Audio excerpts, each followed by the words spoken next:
All right, welcome back. We continue right here live, Pittsburgh CW. Bob Pompeani, Gene Collier with you at 412-575-2600. Tweet at KDPomp at Gene Collier. And the Penguins lost last night. Gene, do you have any concerns now? We are into January, heading into February eventually, and I know this is the time of year you start really perking up when it comes to Penguin hockey. They won 8 in a row, and now they've lost 3 out of their last 5. And they lost to a bad team in the Kings, and if it wasn't for a 3-0 comeback, they were down 3-0 to a very cold Anaheim team, they would have lost 3 in a row. There seem to be issues there with regard to Derek Brassard not doing what I think a third-line center is expected to do here. He just doesn't fit here, it looks like. What else do you surmise with the Penguins?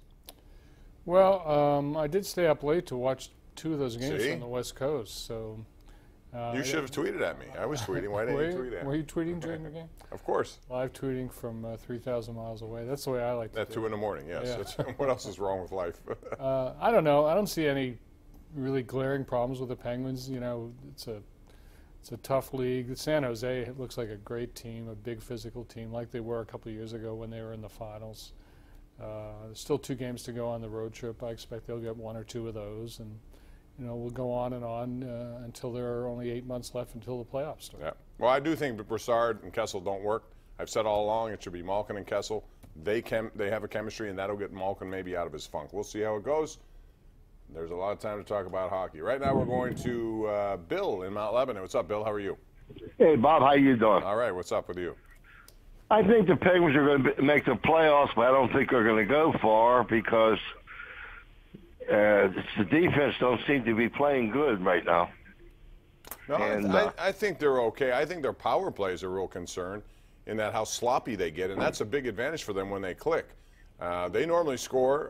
They have one of the best percentages in the game, but they give up a lot of shorthanded goals, and it nullifies all the work they do there. I mean, when they lost to the Kings, I mean, the Kings got a very bad team. You know, that really hurts them. I mean, and the next 2 games is Friday and Saturday. They got to at least win both of them. The only thing I'll say about that Kings game is it came after the night before they played in Anaheim. Thank you for the call. Back-to-backs are tough, especially on the road, and they end up losing that game. But we'll see. There's still a lot of time left to talk about that. Let's go to Brad in Duncansville. Hey, Brad. Hi, Bob. How are you? Hi, Gene. Hey. I have a Penguin question and a Steeler question for you. Go right ahead. My Steeler question is, when you play someone on IR, does that mean their career is done with that team? That season. The season is done. Okay. And my Penguin question is, who would the Penguins get for Brassard for a third-line center? I was thinking Duchesne if he's still available. What do you think? I don't think that's a pretty high price tag to bring in. Gene, the thing about Brassard is if you're Jim Rutherford, they gave up an awful lot to get Derek Brassard. And so, therefore, this is not the kind of stuff that Rutherford wants to see. He's just more of a top 6 guy. He's having a hard time, I think, in this role. His point production is down. However, at trade deadline time, people know of his history. You might be able to rekindle some of what you gave up at a deal. You might, had Brassard done anything for the Penguins in the playoffs, which I thought he would. But that's, you know, he's going to be a year removed from his good playoff reputation. So, I mean, it could be difficult. Yeah, we'll see. They do have a surplus of defensemen also with Justin Schultz coming back, too. They could couple those. Yeah, and Marcus Pettersson gives them a lot of depth there, actually. Line 2 we go. David in Southside. Hey, David, how are you? Yeah, how you both doing today? Good, thanks. Good. I'm just calling to say I'm glad you are lobbying for Tom Rim to get some time management. I think that's coming. Yeah, I pretty much said so. I mean, it just makes sense. It does, you know, when you react to your gut, it is a judgment call, you know. Gene, I think anytime you make that deal, it's going to be judgment.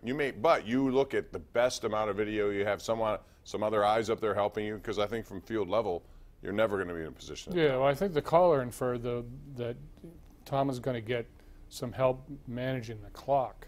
Nobody said that. No, right? it's replay. Strictly a replay. Right. Thing. Now that may, you know, it may boil into something beyond that. Who knows? But at this point, that's pretty much what it is. Although I don't dispute having clock help too. I mean, this is a fast-moving game. There are 1,000 decisions being made all the time. Why not, Gene?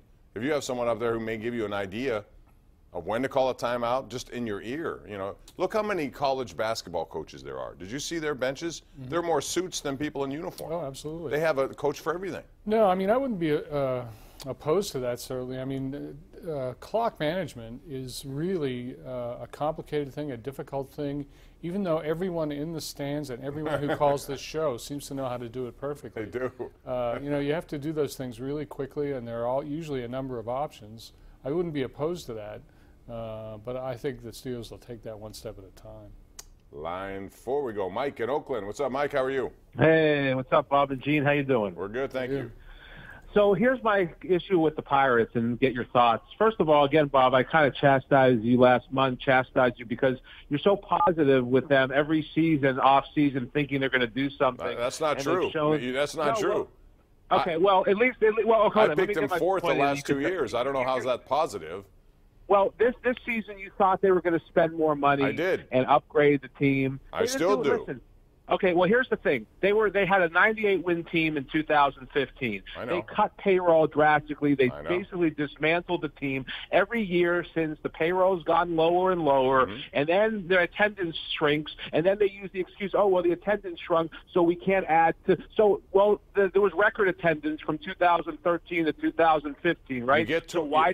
Why did they cut? Well, that was a mistake, and I think we criticized it here. Why would you do it? If you remember, I was really trying to get them to get Jay Happ to a long-term deal, for which I was chastised. People thought, you're nuts. He's old. He had a 20-game season the year after in Toronto. I want them to spend. I'm not happy when they don't spend. Thanks for the call. We got to move along. But you know, the bottom line is they're still in the same position. They got a good pitching staff, but they need more. And until they get more, you know, I mean, I don't know what. Listen, last year they made an effort at the trade deadline by doing something that was completely out of their comfort zone, Gene. They made a trade, and they gave up prospects, good prospects, who they didn't really want to do. And I think they did it because they felt, number one, they had to, but number two, they wanted to, you know, give the fans something to say, hey, we're actually trying to do something here. I think I'm going to dismiss all charges against you on this case. Okay, thank you. Anything else? Well, you know what I'm saying, right? Absolutely. I mean, we've been over and over this. Yeah. I know. Yeah, they're not spending enough. I think we've mentioned it a few times on the show. Yeah. And you got to do it in today's game. You have to. It's a choice. There's no cap. Teams out there spending $200 million, and you're planning on spending $75 and trying to convince people to come to the ballpark to watch that competition. That's not a competition. All right, we're going to take a break here. We have John, Marty, and Mary. Mark, too, on the line. Well, we'll come back right here live on Pittsburgh CW.